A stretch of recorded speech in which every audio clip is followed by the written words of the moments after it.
히브리서도 정말로 내일로서 끝납니다만은 내일의 말씀은 편지의 가장 마지막에 두는 그러한 인사말입니다. 그러니까 실질적으로 히브리서의 대단원이 끝나는 것은 오늘로서 끝나는 것이죠. 그럴 때에 마지막으로 이제 권고하는 말씀이 뭐냐면 7절 말씀입니다. 하나님의 말씀을 너희에게 일러주고 너희를 인도하던 자들을 생각하며 그들의 행실의 결말을 주의하여 보고 그들의 믿음을 본받으라, 그렇게 말하고 있습니다. 먼저 하나님의 말씀을 일러주고 인도하던 자들을 생각하라고 그렇게 하고 있습니다. 여러분, 지금 히브리서가 쓰여진 시기가 60년대 후반입니다. 60년대 후반인데, 그러나 그렇기 때문에 여기서 지도자들이란 지도자를 생각하라고 하지 않습니까? 인도하던 자들, 지도자들인데 일대의 지도자들입니다. 그러니까 어떤 지도자입니까? 요한같이 어떤 사람은 아직도 살아있는 그러한 부활의 주님의 산 증인들이지 않습니까? 그들의 행실을 생각하고 그 결말을 보라는 그러한 말씀입니다. 여러분, 그런 초대의 지도자들, 하나님의 말씀을 그들한테 일러주었지 않습니까? 그러고 그 믿음을 본받자는 것인데 11장에 보면은 믿음의 선조에 대한 이야기가 쭉 나오지 않습니까? 아브라함 때부터 시작하여서 수많은 믿음의 선조들의 이야기가 등장을 하고 있는데 정말 세상이 감당하지 못한 선조들이었지 않습니까? 그런데 이 본문에서 말하는 것은 굳이 그 먼 데까지 갈 이유가 없다는 것입니다. 굳이 필요가 없다는 것입니다. 현재 정말로 우리에게 그 일대의 지도자들, 그들도 그러하였다는 것입니다. 그 먼 아브라함 때에 그분들도 그러하였지만은 지금 나에게 복음을 전하여주고 말씀을 가르쳐준 그 일대 지도자의 그 믿음도 똑같았다는 것입니다. 그렇기 때문에 그들의 행실을 본받고 그들의 믿음을 본받자고 그렇게 말하고 있는 것입니다. 여기에 보면은요, 행실의 결말을 자세히 보라고 그렇게 기록하고 있습니다. 여기서 결말이라는 말은 다른 번역에서는 종말, 죽음이라고 그렇게 기록하고 있습니다. 즉 주님을 위해 일대의 위대한 지도자들도 주님을 위하여서 목숨을 아끼지 않고 순교했다는 것입니다. 그러한 믿음을 우리가 본받자고 그렇게 말하고 있는 것입니다. 생각해 보십시오. AD 60년 되지 않습니까? 그때라면 여러분 무엇이 생각이 납니까? 네로의 폭군, 네로의 핍박입니다. 엄청난 핍박이 왔지 않습니까? 정말로 일대 지도자들은요, 비록 나는 사자의 밥이 될지라도 믿음만큼은 지키겠다는 그 믿음, 정말로 세상이 감당치 못하는 그 믿음을 소유한 지도자들을 본받으라고 이 히브리 기자는요 또 한 번 강조를 하고 있는 것입니다. 여러분, 사실 그들이 살아있을 때에 그 말씀 얼마나 파워가 있었겠습니까? 그 사람들은요, 그 일대 지도자들은 예수님의 제자들이지 않습니까? 직접 예수님을 경험한 자들입니다. 저희들은요, 직접 자기 일을 경험한 것을 이야기하면은 감동도 받고 참 아멘 소리가 절로 나오지 않습니까? 그런데 예화를 들어도 감동을 받지 않습니까? 그런데 생각해 보십시오. 이 일대 지도자들, 예수님한테 모든 것을 보고 배운 그 사람들이 말씀을 전하니까 얼마나 힘이 되었겠습니까? 그 파워라는 것은 이루 말할 수 없었을 것입니다. 가슴이 뛰고 정말로 아멘이 절로 나오는 그러한 말씀 아니었겠습니까? 그러한 지도자들을 꼽으라면 수도 없지 않습니까? 베드로를 한번 봅시다. 인류 역사상 물 위를 걸은 유일한 자이지 않습니까? 이야, 얼마나 부럽습니까? 물론 또 빠져버리지만은 그는요, 물 위를 걸었기 때문에 유명한 사람이 아니라 물 위에서 걷다가 빠졌기 때문에 더 유명한 사람이 되었다는 것은 여러분 잘 아실 것입니다. 참 흠내된 말씀이지 않습니까? 그는 예수님의 이름으로 안전뱅이도 막 일으켰습니다. 반대로 예수님을 저주도 했지 않습니까? 그가 주님이 부활하신 것을 직접 보지 않습니까? 그러니 다른 분들과는 이 말씀의 파워가 틀릴 것입니다. 경험의 그 내용이 틀리다는 것입니다. 그러한 삶을 본받자는 것인데 사실 그 베드로는요, 주님을 만나기 굉장히 부끄러웠을 것입니다. 뭐 저주까지 했으니까 예수님이 부활했다 하니까 얼마나 피하고 싶었겠습니까? 그러나 그는요, 피하지 않았습니다. 누구보다도 먼저 뛰어가지 않습니까? 정말인가 싶어가지고, 아이고 부끄러워, 이 사람이 이 예수님이 부활하시면 어떡하느냐, 그게 아니라 정말 주님을 만나고 싶어서 뛰어간 사람이지 않습니까? 베드로한테는요, 그 자기 저주한 말이 부끄러움이지만은 그것은 부끄러움이 아니었어요, 사실은. 그러나 나는 그러한 말을 했지만은 더 만나고 싶었던 분이 예수님이었다는 것입니다. 여러분, 그렇습니다. 참으로 만나고 싶은 분은 예수님이라는 것입니다. 우리가 주님은 내가 어떤 실수, 잘못을 하더라도 만나고 싶은 분, 그런 분이지 않습니까? 그러한 산 증인들이 가르침을 히브리 저자는 생각하라는 것입니다. 그들이 무엇을 가르쳤겠습니까? 당연합니다. 십자가 보혈입니다. 그것을 가르쳤습니다. 복음, 지금 성경 말씀이라는 것입니다. 이러한 믿음의 일대 지도자들의 가르침을 생각하고 그들의 결말, 순교의 믿음을 본받으라고 히브리 기자는 공고하고 있는 것입니다. 히브리서도 이제는 내리면 끝이 납니다. 하나님을 기쁘게 하기 위하여서는 히브리서 저자는요, 믿음을 정말로 많이 강조했습니다. 어떻게 하든지 믿음을 가져야 하나님을 기쁘게 할 수 있다고, 그것을 굉장히 강조했지 않습니까? 어떻게 하나님을 기쁘게 할 수 있을까? 여러분, 하나님을 기쁘게 하는 것은요, 뭐 조금 전에 이전에도 믿음 없이는 하나님을 기쁘게 못한다고 했지 않습니까? 하나님을 기쁘게 하는 그 믿음이라는 것은 내가 가지고 있는 그 한계에서 한 발짝만 더 디디면은 그것은 하나님께서 기뻐하시는 믿음입니다. 무엇입니까? 여러분, 저는 그런 생각이 들었습니다. 어느 그 생각이 났습니다. 어느 집사님이 예화이죠. 어느 집사님이 자기가 겪었던 일을 말씀하시는데 이런 말씀을 하시더라고요. 결혼식을 해야 하는데 결혼할 때 이야기입니다. 결혼식을 해야 하는데 결혼식 하게 되면은 부모님이 믿는 그 종교, 법당입니다. 불교를 믿는데, 일본식 불교를 믿는데 그 법당에 가서 식을 해야 된다는 것을 안 겁니다. 여러분, 생각해 보십시오. 신부 평생 가장 행복한 때 아닙니까? 가장 행복한 때가, 웨딩드레스를 입을 때가 가장 행복하다는 그런 말도 하지 않습니까? 법당에서 결혼식을 하면은 웨딩드레스를 입고 법당에서 결혼하식을 가질 것이냐, 아니면은 그것을 포기할 것이냐. 여러분, 그것이 싫어서 결혼식을 안 했답니다. 그러면서 그런 말 하더라고요. 내가 그때는 참 믿음이 별로 없었는데 어떻게 그렇게 했는지 모르겠다. 그 말 들으면서 눈물 흘립니다. 참 저도 가슴이 메어집니다. 믿음 때문에. 그렇지 않습니까? 인생 최대의 기쁨을 포기한 사람입니다. 조그만 그 믿음, 그 신앙 때문에 그것을 포기했다면서 눈물을 흘리는데요, 조그만 그 믿음이라 했지만은 저에게는요 정말 빛난 믿음이더라고요. 하나님도 빛난 믿음으로 받으실 것일 거예요. 예수님은요 이 땅에 오셔가지고 3번 우셨다고 하시지 않습니까? 더 많이 우셨죠. 성경에 기록된 것만 3번 우셨겠죠. 거기 보면 한 번은 예루살렘 성에 가까이 오신 후에 우셨습니다. 왜 우셨겠습니까? 너 신앙이 그게 뭐냐? 정말 긍휼의 그 눈물이었습니다. 믿음을 위해 자신을 포기한 사람은요 분명합니다. 주님에게 예루살렘 성 앞에서의 주님과는 다른, 정말로 그 예수님께요, 그 예루살렘 성에서 우신 그 긍휼의 울음과는 다르게 예수님께요 감동의 눈물을 흘리게 하는 사람일 것입니다. 얼마나 기뻐하시겠습니까?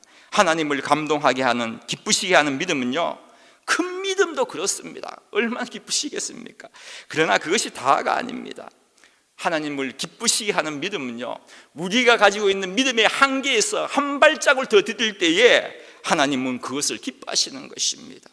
여러분 생각해 보십시오. 언약궤를 맨 제사장들 요단강을 가른 것은 2발짝이 아니지 않습니까? 한 발짝으로도 충분했습니다. 한 발짝을 디딜 때에 강물이 쫙 막혀버렸지 않습니까? 우리가 가지고 있는 믿음의 한계에서 한 발짝을 더 디딘다면요, 그때부터는 우리는 하나님을 움직이게 한다는 것입니다. 하나님이 기뻐하셔가지고 놀라운 역사를 하는 것입니다. 여러분, 부모라면 다 경험했습니다. 어떤 경험을 합니까? 아기가 몇 개월 안 된 아기가 뛸 수는 없지 않습니까? 뛰는 것을 기대도 하지 않습니다. 그러나 그 아기가요, 겨우겨우 뒤집는 그 광경을 보고 한 번 이렇게 뒤집는 광경을 보고 얼마나 기뻐합니까? 박수를 치고 난리지 않습니까? 저도 경험을 했습니다만은 그 후에는 한 발짝을 디딜 때에 한 발짝이 두 발짝이 되고 세 발짝이 될 때 부모로서는 얼마나 기뻐하겠습니까? 부모라면 다 경험하지 않습니까? 하나님도 우리의 아버지시지 않습니까? 우리의 큰 것, 그것도 아주 큰 믿음을 원하시기보다는 우리가 가지고 있는 이 믿음의 한계에서, 정말 그렇습니다, 더 넘지 못할 것 같은 그 한계에서 한 발짝을 더 디딜 때에, 한치라도 더 나아갈 때에 하나님께서 기뻐하시는 것입니다. 하나님은요, 상상을 초월한 큰 것을 우리가 이루는 것보다도 비록 미약하지만은 한 발짝을 더 원하시는 것입니다. 히브리서는요, 대단원을 내리면서 믿음으로 이 캄캄한 어둠에서 빛을 발하는 성도가 되라고 그렇게 강조하고 있는 것입니다. 정말로 여러분, 저희들 또 믿음을 키웁시다. 한 발짝만 더 디디면 되는 겁니다. 정말로 그러한 성도님들 되시길 바랍니다. 그리고 히브리서를 맺으면서 최종적으로 하고 싶은 말은 이것이었습니다. 8절 보면은 이렇게 기록을 하고 있습니다. 예수 그리스도는 어제나 오늘이나 영원토록 동일하시느니라. 아멘이죠. 그런데 좀 뜬금없는 말씀 안 같습니까? 지금 쭉 믿음의 이야기를 하고 있습니다. 그들을 일대의 위대한 지도자들을 본받자 하면서 또 그들의 믿음 너무 좋았다, 그들의 믿음은 하나님을 기쁘게 하시는 그러한 믿음이었다, 순교의 재단이었다 하면서 일대의 지도자의 믿음을 쫙 이야기하고 오는 가운데 갑자기 뜬금없이요, 예수 그리스도는 어제나 오늘이나 영원토록 동일하시다, 이렇게 말하고 있는 겁니다. 좀 뜬금없다고 생각하지 않습니까? 그래서 저는 한창 이렇게 이것을 가지고 좀 생각을 했습니다. 묵상을 하니까 결코 그럴 수가 없죠. 성경 말씀이 어떻게 그렇게 마음대로 써놓으시겠습니까? 그게 아니더라고요. 생각해 보십시오. 일대 영적 지도자들 가르침을 생각하고 그들의 행실을 본받고 그들의 순교의 믿음을 본받으라고 한 것은요, 그렇지 않습니까? 그 사람들은 다 죽어버렸습니다. 누가 살아있습니까? 살아있다면 요한밖에 없을 거예요. 요한은 한 100년, 90년대 정도까지 살았다고 일반적으로 말하기 때문에 그 다음 그 모든 사람들은요, 거의 다가 나이 차기 전에 순교하고 말지 않습니까? 다 죽었다는 것입니다. 정말로 영원히 살아주었다면 얼마나 우리에게 힘이 되고 도움이 될 그 믿음의 선조들을 다 죽었다는 것입니다. 그러나 우리에게는요, 영원히 변함없이 동일한 분이 계시다, 그분을 본받아야 합니다. 그분은 어제나 오늘이나 영원토록 살아계시는 예수 그리스도이십니다. 이것을 알려주는 것입니다. 그렇습니다. 우리 주님은요, 어제나 오늘이나 죄송합니다. 여러분, 여기서 어제나 오늘이나 영원토록 이렇게 기록하고 있는데, 어제나 오늘이나 이것은 관용구입니다. 어제가 나오면 오늘이 나오고 그 다음에 내일이란, 어제 오늘 내일이라는 것은 관용구예요. 그런데 이 히브리 기자가 정말로 쓰고 싶었던 것은 뭔 줄 압니까? 지금이라는 말입니다. 왠 줄 아십니까? 오늘이라는 이 단어 속에는요, 오늘 끝나려면 앞으로 17시간 남았습니다. 오늘이라는 단어도 미래입니다. 어떤 의미에서는. 그래서 정말로 이 히브리 기자가 말하고 싶은 것은 어제나 지금이나 영원토록 동일하신 분은 예수 그리스도이십니다, 이 말입니다. 제가 지난번에 일본말 조금 사용했지 않습니까? 이마 되시오, 지금 이마 되시오, 이지요. 그렇습니다. 지금이에요. 예수님은요, 어제도 살아계셨습니다. 지금도 우리와 살아계신다는 것입니다. 그렇기 때문에 여러분들이 오늘 기도하러 나오셨지 않습니까? 예수님께서 여러분의 기도를 응답하시는 것은 오늘 기도를 응답해 주시는 것이 아닙니다. 지금 응답하시는 거예요. 하나님은, 예수님은요 지금도 살아계시기 때문에 오늘 우리와 함께 하실 분, 물론 오늘 또 우리와 함께 하실 분, 이거 미래지 않습니까? 그것은 영원토록입니다. 오늘 또 우리와 함께 하실 분이시지만도 그러나 우리 주님은요 지금 우리와 함께 하신 분이라는 것입니다. 여러분 생각해 보십시오. 지금 주님이 영원토록 동일하시기 때문에 우리가 누리는 은혜가 뭐가 있는 것 같습니까? 주님은 동일하시기 때문에 우리가 누리는 은혜 중에 첫 번째 은혜가 뭔지 아십니까? 구원의 효력에는 변함이 없다는 것입니다. 보혈의 효력의 영원성입니다. 주님이 영원하지 않으면 뒤집어 버리실 겁니다. 언젠가 주님께서 죽어버리신다면 뒤집어 버리실 것 아닙니까? 그러나 주님은 동일하시고 영원토록 동일하신 분이기 때문에 우리의 보혈의 능력은, 보혈의 그 능력으로 효력은 영원하다는 것입니다. 그리고 나서 9절부터는 이단에 빠지지 말라고 쭉 이야기를 하고 있습니다. 이단에 빠지지 말라. 당시에 우후죽순으로 이단이 막 생겼습니다. 그런 이단에 빠지지 말라 하면서 다시 한번 강조하는 것이 예수님의 십자가의 고난의 사건을 또 강조하고 있는 것입니다. 그렇게 쭉 말씀하신 후에 그 말씀은 쉬우니까 제가 넘어가겠습니다. 15절에는 이렇게 기록을 하고 있습니다. 그러므로 우리는 예수로 말미암아 항상 찬송의 제사를 하나님께 드리자. 이는 그 이름을 증언하는 입술의 열매니라. 좀 쉬운 번역은 이렇습니다. 그렇기 때문에 주님이 우리를 위해 돌아가셨으니 우리는 예수님을 통하여 찬미의 제사, 즉 그의 이름을 높이는 입술의 열매를 하나님께 쉬지 말고 드려야 할 것입니다. 이렇게 번역을 하고 있습니다. 한마디로 표현을 하면은 하나님을 높입시다입니다. 예수님을 높이시다는 것입니다. 여러분, 어떻게 주님을 높일 수가 있습니까? 정말 간단합니다. 나를 낮추시면 되는 것입니다. 여러분, 침례 요한은요 예수님께서 사역하기 전까지는 그의 인기는요 하늘을 찔렀습니다. 회개하라, 천국이 가까웠느라, 그렇게 하자 수많은 사람들이 와가지고 은혜 받고 막 넘어지고 변화를 받지 않습니까? 바로 그때에 예수님이 등장을 합니다. 등장했는데 처음 한두 달 동안은 양쪽 다 별 차이가 없었겠죠. 예수님이나 요한이나 인기는 별 차이가 없었을 것입니다. 요한도 회개하라, 천국이 가까웠다 하죠. 예수님은 하나님의 나라가 가까웠으니 회개하라 하죠. 똑같은 주제 아닙니까? 똑같은 주제를 가지고 양쪽에서, 한쪽은 이쪽에서 한쪽은 저쪽에서 막 이거 복음을 전한다 할까요? 그렇게 하니까 양쪽에서 난리 났겠죠. 그런데 점점 비교가 되는 겁니다.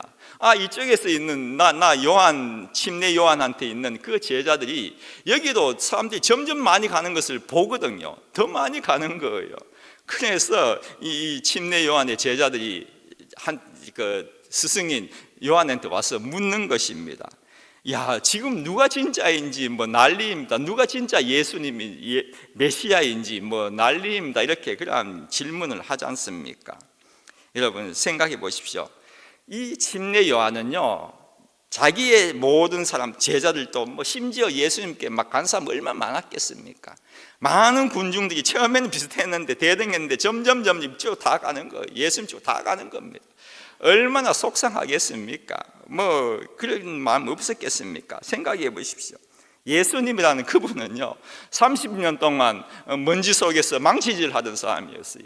자기는 그래도 광야에서 정말로 모든 것을 배운 사람이지 않습니까? 영적 지도자예요. 영적 지도자가 광야 목수 아들한테 당하고 있는 거예요. 지는 거예요. 얼마나 창피한 일이겠습니까? 그래서 제자들이 몰려와가지고 침례 요한한테 그런 말 하지 않습니까? 누가 지금 메시아인지 모르겠다. 그럼 질문합니다. 저쪽으로 더 많은 사람이 끌려가고 있습니다. 그런 질문을 합니다. 그때에 요한이 이러한 말을 합니다.